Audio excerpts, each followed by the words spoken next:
Bonsoir à tous, bienvenue dans votre 7-8. Nous sommes le vendredi 4 avril et voici les titres. La ministre déléguée chargée de la ville, Juliette Méadel, était à Plaisir dans le cadre de la démarche du Construisons ensemble. On fait le point dans ce journal. On l'attendait depuis de longs mois. Il a fait beau et chaud aujourd'hui dans les Yvelines. Les températures avoisinaient les 23 degrés dans l'après-midi, soit 5 à 8 degrés au-dessus des normales de saison. Retour sur cette journée ensoleillée dans cette édition. Et puis la Fondation du patrimoine a annoncé le 19 mars dernier les 18 sites emblématiques des régions. Parmi eux, le Nymphée de Soufflot à Chatou. Le site actuellement en péril bénéficiera notamment du loto du patrimoine.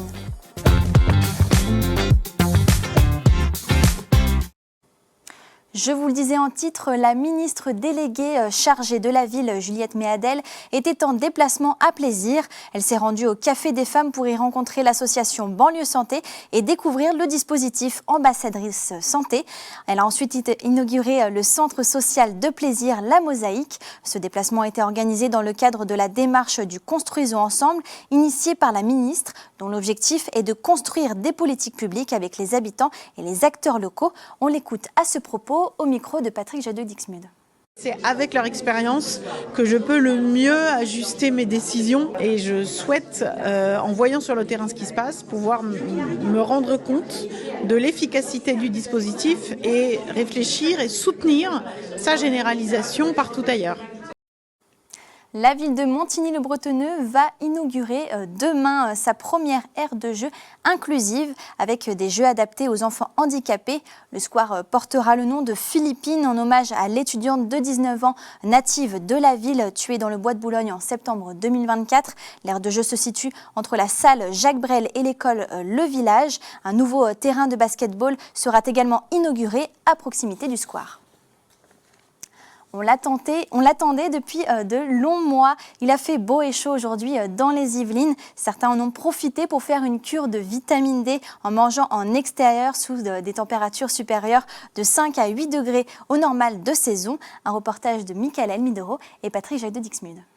Une journée quasiment estivale aujourd'hui dans les Yvelines. Le soleil présent depuis plusieurs jours sur le département était accompagné ce vendredi de températures anormalement clémentes pour la période. Le thermomètre a grimpé jusqu'à 22 degrés. À Guyancourt, étudiants et salariés sont sortis manger dehors à l'heure du déjeuner. Ça fait super plaisir. Je suis trop contente là, ça me met de bonne humeur. Là on bronze, on est reposé. Donc on en avait vraiment besoin. On essaie de se détendre, on se met sur les escaliers et tout. Et voilà qu'on profite un peu du soleil. Depuis le début de la semaine, on a du soleil, du coup on en profite à chaque fois qu'on a la possibilité de sortir de la fac, de manger un petit bout, on reste dehors au soleil et c'est vraiment plaisant. Des températures 5 à 8 degrés au-dessus des normales de saison qui font aussi le bonheur des restaurateurs. Les terrasses étaient remplies à Montigny-le-Bretonneux. Le soleil arrive et le monde revient. Le télétravail est oublié, on revient sur la terrasse. Il y a plus de monde évidemment puisque la terrasse est pleine et que nous sommes plein sud. On profite du soleil jusqu'au bout, On n'a qu'une heure de pause, on en profite. On a vu le soleil, on s'est dit on va manger dehors avant de retourner travailler. Et alors c'était plaisant ? Très bien. Comme toujours. Le soleil sera encore présent au minimum une semaine sur les Yvelines. Les températures, quant à elles, redescendront légèrement à partir de dimanche. Pensez à prendre votre crème solaire. Un week-end au beau fixe, parfait pour la réouverture de France Miniature. Fermé tout l'hiver, le parc rouvre ses portes à partir de demain avec une nouveauté au programme. Cette année, France Miniature propose une expérience immersive avec la folle expérience du professeur Anatole Foirtou. Autre bonne nouvelle, du 5 avril au 4 mai, France Miniature propose un bon plan pour l'achat d'un billet adulte, un billet enfant est offert.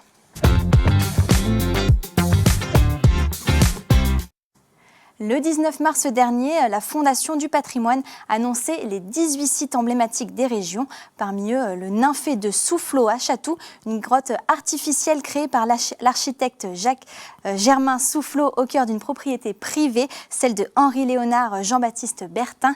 Le site actuellement en péril bénéficiera notamment du loto du patrimoine. Un reportage de Mélanie Poquet.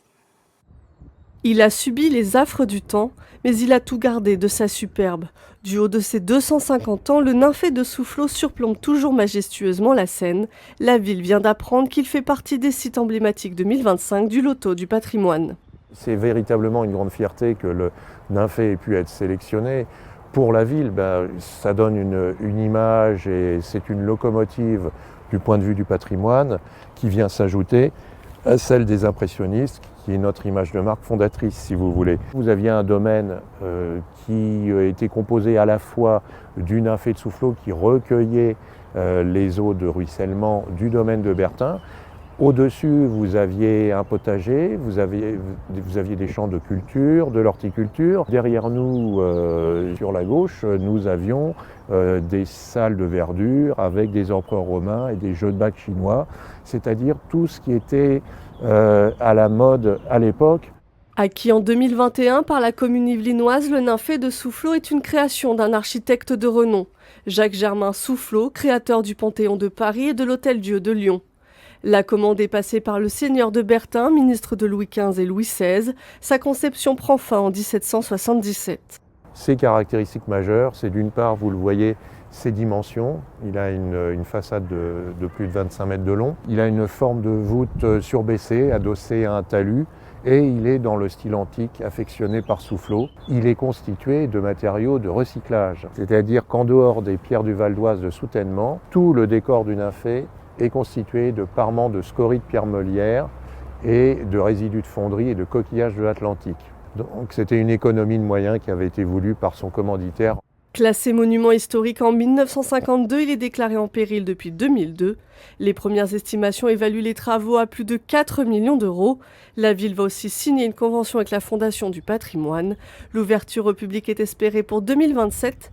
Il s'intégrera dans un parcours historique et touristique. Qui seront les lauréats de la 10e édition du Tremplin des Voix? La réponse demain lors de la finale qui aura lieu à la Maison de l'Environnement de Magny-les-Hameaux. Cette année encore, les 20 finalistes vont s'affronter dans 3 catégories. Avec une nouveauté cette année également, les candidats chanteront plus d'une fois sur scène puisque la programmation a prévu des prestations en groupe. Voilà, c'est la fin de ce journal. Merci de l'avoir suivi. Très belle soirée sur TV78.